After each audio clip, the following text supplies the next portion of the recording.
Hello, everybody. Welcome to season 4 of the Big Home Ed Conversations. As always, you are here with myself, Kelly Rigg. I'm a home ed mum of 2, the founder of Off-Roading Motherhood, and a qualified mindset coach. I am really passionate about supporting parents and neurodivergent families as they navigate the transition from mainstream schooling into home education. I am here together with my co-host, Ashley Venerio. So she's also a fellow home educating mum of 3 and a former primary teacher. So we created the Big Home Ed Conversations podcast together with what kind of began as just us chatting around the coffee table, feeling very, very deeply into lots of different subjects. And it's grown into a space now where hundreds of listeners now tune in for real, unfiltered conversations about mindset, behavior challenges, educational philosophies, and the often emotional journey of alternative education. So we are cutting through the noise and we're focusing on what really matters to home educating families and hopefully offering you some clarity, confidence, and community in every episode. So this episode also comes with our last comments on Outschool. So we were given an opportunity over the summer from outschool.com to go and use their platform to review it, to comment on it honestly about our experience. And actually what they've basically done is get themselves 2 more customers. I think what's quite funny about it really is that initially I started out looking at it thinking that, would we use it a lot? I'm not sure.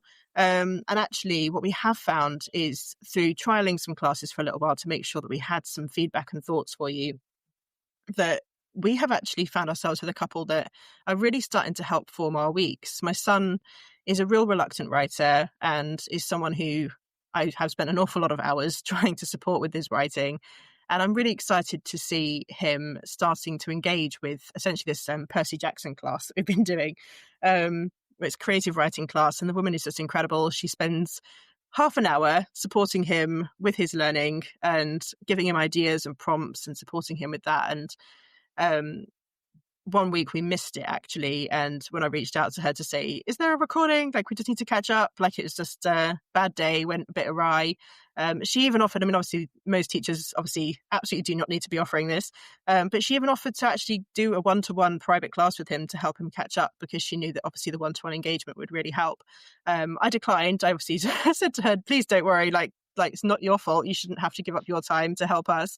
But ultimately she's great and she's really inspiring him, and her enthusiasm for the subject is really helping him to come out of his shell. And I'm seeing such a lot of confidence week on week as he participates in that. And we've tried a few others as well just to enjoy some different subjects. And he's started actually going, oh, is there a class about this on there or whatever? And so it's helping me out. I don't feel like I've got to be as responsible for every single bit of his learning right now. And that is a bit of a relief. It has definitely lightened my load a little bit. And I think the kind of people you're going to find on there are just fascinating subjects wise. You're just going to find something they love. If you need something around a specific subject, you are definitely going to find it.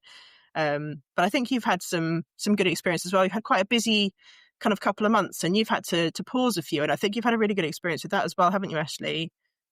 Yeah, we have definitely had, I would say, like a full spectrum introduction and use of Outschool. So it's been great. And it was great years ago when we used it. We're at a different stage now, and it's been great this time around too. We definitely took some different courses throughout the summer break, which was fantastic because we were able to have the capacity for a little bit more. But now that we're back into term time here, we have all the activities that have started back up again. And so we don't have the same amount of time available for some extra courses, but we have found a couple that really work for my girls and that they're really excited about. And that's been great. The teachers themselves are really positive, helpful, encouraging. They just all have this presence that is really approachable and the kids just sort of gravitate to. And I found this to be consistent across all of Outschool courses that we've taken. I haven't found one where my kids have said, I don't like that teacher. They might not love the content, but they've loved the people. And the content's just a personal thing, whether they're into it right now or not. So we definitely are going to continue on. We definitely are going to keep the subscription that we have, which we actually do even supplement. And right now, my parents are visiting. They're here for 3 weeks. One of the courses is a sort of ad hoc. It's a course that we take, just my 2 daughters and the teacher. So it's like a specialized a sibling course, they call it, all around Canva and designing things in Canva. And so that course was easy to pause because it's not like we would be missing something. Whereas my one daughter is doing a reading class and it's very phonics based. And so if she were to miss 3 classes, I feel like we would have a gap in her learning. And so anyway, all this to say, we paused one of the classes, but we didn't pause the other. And it's worked out great. And we're excited to start back up next week on the one that we paused. So I definitely think it's really workable for probably most, if not all, home educating families. Yeah, I think the flexibility and that ability to just literally, as long as you get to it before the Sunday before the class, so like you have to just get Correct. to it like the weekend before. You do have to plan. Just pause it and skip Yep. a week. It's no big deal. If you sign up for a class and then you immediately change your mind, I think you've got like a day to be able to pull out of it. So you have got a short window to be like, oh, actually, no, we won't do that one. Yep. The memberships and the credits mean that things work out that little bit cheaper. I think it definitely works out really well as a system that is really flexible, allows you to be in control of what you use and what you don't use. And you've got obviously the great opportunity to like really review the teachers that are on there and to really know who's going to be talking to your kids. Like I haven't Yeah. had any pushback with any of them being funny about it, me sitting in next to him. Like most of the time I will sit with him whilst he's doing it to sort of keep him accountable more than anything. God, I'll end up just like running around the room doing something else. But none of them have like had an issue with me sitting with him, and they certainly like are super aware of his needs in terms of the autism and ADHD as well, and are really receptive to that. And Yeah. I've found it's really built his confidence and his ability to kind of chime into a conversation and to interject and to offer like his own thoughts, but also to understand what his limits are. Like he didn't like a class that we did because it was just too busy, and he felt like he didn't get a chance to interact with the teacher enough. Mhm. And that's just because it was a super popular class. And obviously, Right. the guy runs like 20 of the same class a week, and it's just like fully booked every time. It's incredible. So clearly, it's a very popular subject. You can only run so many, right? But he was really good at managing the room and like getting the kids to not like interject over each other, and gave people a chance to speak. And was encouraging a respectful communication of them. But he just found he wants to have a lot of interaction. He quite likes that Mhm. constant back and forth. So the smaller classes work better for him. But this is the thing, you can choose whatever you want. So we won't keep whispering on about it any longer. You know that we like it. This is our genuine, honest experience. And Yeah. ultimately, Outschool have given us a discount to share with you whilst this is going on. So if you would like to get $35 off of your first month of membership, essentially, if you go to outschool.com/home ed, and then you pop in the code HOMED35 when you sign up, essentially you will get money off of your first month of your membership. So getting the membership, as I say, gives you credits. The credits roll over. Like it's one of those things, you try it for a month, if you don't like it, you stop it. You don't have to keep going forever. It's a really great system. And I think ultimately it allows you that lovely flexibility to give something a whirl, see if you like it. Mhm. And if you don't, you don't. But it's just a great opportunity to try something. Might as well just go and give it a whirl and see what it does for you. So let us know if you have tried it and if you like it. But for now, we will move on. So this series is like, we have actually spent a lot of our summer planning it, haven't we, Ashley? So there's been a lot of Yes. conversation, a lot of emailing, a lot of researching, and we're really excited about it. Essentially, it's all to do with the concept of changing perspectives. So this idea that as home educators, we actually work quite hard to ensure our children are given a really good understanding of the world around them. Our children out in the real world, they're meeting real people, they're interacting with stuff all the time. But I do still think that, and this is just talking from my own perspective, and I appreciate not everybody is going to have exactly the same experience. But ultimately, I am a white British heterosexual family that is currently still sort of like mum and dad and 2 kids. I've got a boy and a girl. Like we couldn't honestly be any more quintessentially British if we tried. I just need myself a little white picket fence. And essentially, I know that in our little community of home educators that I spend a lot of time with, that whilst we do have Muslims and we have people who are of different ethnic backgrounds, and we have got people from white people, but they are from various different parts of Europe and all over the place, right? So we do meet Yeah. and talk to an awful lot of individuals. That the truth is that digging down deep into the understanding the belief systems, the foods they eat, the experiences they had growing up, the socioeconomic differences, a family Yeah. that has a mum or has two mums or has a dad, Yeah. or whatever, right? People who've experienced loss, people who are currently experiencing prejudice with their local authority, or might be having a load of issues on that side of things. The kids are just not going to know an awful lot about that. And I really found myself worrying about this and thinking that actually this is something that I really want to cover in a lot more depth with them, and to build and expand on their compassion, because they're already incredibly lovely, compassionate children. But I just want them to actually understand a little bit more, to be able to put their feet into somebody else's shoes just that little bit more, to ask some really good, intelligent questions, and to start to really wonder why we have such a narrow view of how things should be in our socio-normative kind of constructs that we have in our life. And I just Yeah. want them to question it a little bit more. Um, and I think this is actually just really vital in just about every family, to be honest. Like, most people are not going to be experiencing the level of diversity that would allow their children to truly understand what some of these experiences must be like. So Yeah. I think this is something which feels very close to home for me. And I think as we were discussing, Ashley, you were feeling that Yeah. actually this is important to you too. Yeah. I mean, I think we just have to acknowledge that we often are in a bubble Hmm. and we grew up and then we continue to move in circles that reflect our own experiences, beliefs, cultures, worldviews, right? And the Yeah. home ed community can become that way. I mean, anyone can become that way, but Yeah. it's not that it's purposely excluding. It's No. just about what you're familiar with, and Yeah. you kind of naturally gravitate towards that. Yeah. Um, so I think what I want to do and just be really conscious of the effort is expanding that understanding, creating belonging, Hmm. and having my kids really look at like, okay, who is in our circle and Yeah. who isn't? And what can we do to change that? Yeah. And to open our arms and to make sure that people feel Yeah. welcome as well. Yeah. Yeah, because I think there is this big kind of like elephant in the room with this subject, which is that obviously there are Yeah. a lot of people who experience prejudice already in our communities, in our society, who are going to feel like putting themselves out there as a home educator and actually putting themselves more at risk of judgment or critique or comment from the local authority, putting them on Yeah. maybe more on the radar of social services or whatever it might be, that they maybe won't want to do that. They won't want to put themselves in that vulnerable position, but actually then they are losing out on an opportunity to be empowered in their education of their children. And maybe this is something they would really love to do.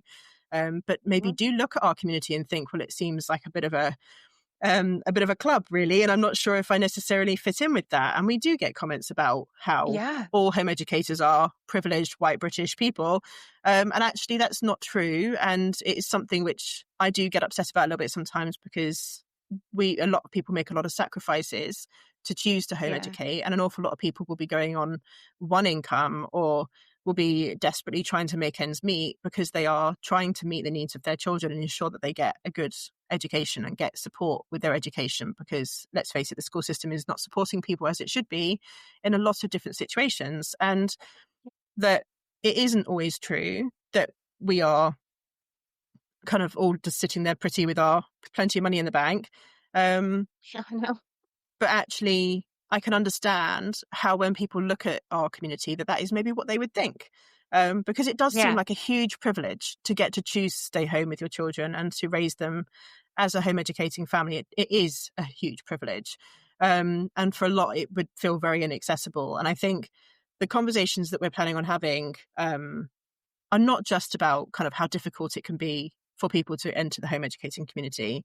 We want to touch on all sorts. We want to talk about the prejudice within the home education community. We want to talk about the kind of like the homeschooling versus home education, and the issue we face with like terminology and language, and how we treat each other when we perceive that somebody is doing it differently. Um, Yeah. we want to talk about whitewashing in education, banned books, things that children are not allowed to see in schools, and conversations that people struggle to have with their children. Um, the issues around gender and sexual orientation are things when people don't want to talk about it with their kids, or they don't want to, I don't know, accidentally groom them into becoming Right. anything other than a heterosexual person, and are fearful of having these conversations. And that ultimately, when we guard our children from certain subjects, potentially we also stop them from having the ability to make up their own minds and to have some critical thought about it, and to also see what they relate to, see what actually feels right for them. Things like ableism send the concept of how education is not serving some children in a very, very big way. And also being disabled and being a parent, and the judgment that people can face if that is the case too. Yeah, all sorts. Ethnic stereotyping, othering, refugees, ageism. There's so many different conversations that we can be having and will be having throughout the course of this series. And we have got some amazing guests. We've got a couple of authors. We've got a home education consultant that works out in America, working with Black families to try and help them to embrace home education and to empower them in making the decisions that they're making, and educate others on some of the barriers that they're facing as well. Yeah, we have got some incredible conversations planned, and I think that this is just so vital. We have an awful lot of potential prejudice that we are just not even aware that we're doing on a daily basis, Exactly. and things that we just don't even cast our minds into thinking about. I mean, I Yeah. say I don't want to put myself in kind of an ignorant pair of shoes, but we've all only got so much capacity for understanding what is going on around us, right? Like Yeah. neurodivergence, autism, ADHD, I had almost zero understanding of what that was and what it meant and how beautiful it is and how incredible it is, as well as all the challenges that people face with it, before finding out that my children were, and that I was, and that, hang on, most of my community is. Like, suddenly we're motivated to understand it. And the truth is that it's not a failing that we don't necessarily understand what it's like to be a refugee coming into this country and trying to receive education and the experiences they might be having in school. It's not a failing for us to not understand what that's like. Like, that's not something that we have experienced, and it's not something that we know about. But taking a minute to read a book with our kids about it, or to consider the perspectives of somebody like that, even just one YouTube video, even just like one documentary, or having, as I say, just reading one book with them. There's some great books we're going to be recommending through this series. Yeah. I think are just great opportunities for conversation, aren't they? They're just an opportunity to dive in to what they are experiencing. We want everyone to come out of this with some great conversation and hopefully some practical ways to break out of your comfort zone. Mm-hmm. And hopefully you'll feel like these different topics that we cover and the conversations that we have really just emphasizes the diversity and how that can bring strength and perspective and frankly learning opportunities for Yeah. everyone. And you Yeah. mentioned the books we're going to be recommending. Our goal is to have one to kind of read with your children alongside, not like they will listen necessarily to the podcast. You get to decide if that's appropriate, but alongside the topic of the podcast, there will be a book recommendation that you can share Mm-hmm. with your kids. And that's hopefully something that will just help to really underline and build that experience and exposure.